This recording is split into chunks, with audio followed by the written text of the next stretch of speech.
The National Party is promising to get tougher on criminal sentences if it gets into power. Currently, judges can use their discretion and reduce sentences for mitigating factors, but National wants to limit those cuts to 40% of the recommended sentence.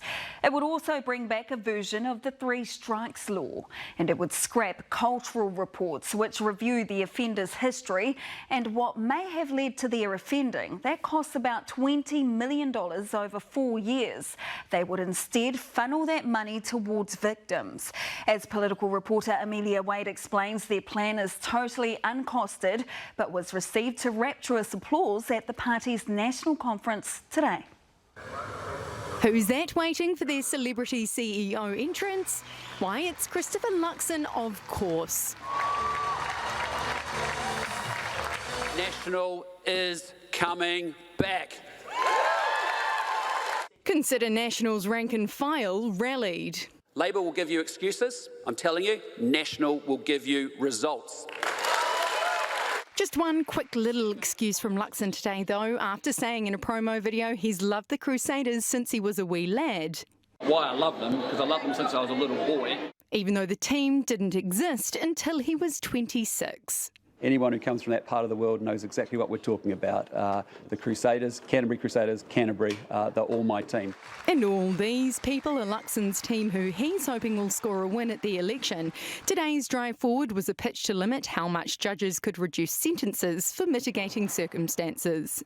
National will restore real consequences for crime with stronger sentences for convicted criminals. An increase in a sentence doesn't naturally flow to then reducing crime. In fact, quite the opposite. It can increase crime because, especially for youths or young people going into a prison system. National would also extend rehab to everyone in prison, including those on remand awaiting trial or sentencing. And with nearly 1 in 2 prisoners being on remand, that means a significant proportion of prisoners are missing out on the opportunity for proper rehabilitation. Well, I think everything that Mr. Luxon said was very sensible, really. Especially the rehabilitation of every prisoner.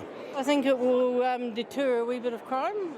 With the conference now wrapped, the base is leaving happy with a tougher sentencing policy. But the same cannot be said for all of those in the judiciary. Newshub spoken to one retired judge who says the National Party clearly doesn't trust the ones who are handing down the sentences, and even said the policy was akin to putting judges in a straitjacket. Does the National Party trust judges? Oh, we do, but we're just making sure we find the balance to be able to give them the amount of discretion that they need. But equally, we need to make sure the public can see that there are fair sentences for the crimes that are appropriate to the crimes that are committed. I think it's an egregious overreach myself. Is a big reason for why there is so much discretion held by the judiciary. They see far more than you and I will ever see, and that's essentially part of the trust that we have to have in the judicial system. Labor says it's also egregious that the Nats don't know how much it costs a year to keep one person in prison. It's around 100,000. Yes, 193,000. A lot. And no idea how much it'll cost to have more prisoners locked up for longer. We'll be able to answer all those questions when he's the Prime Minister and we're in government. National grabbing at every vote it can to make that happen. Amelia Wade, Newshub.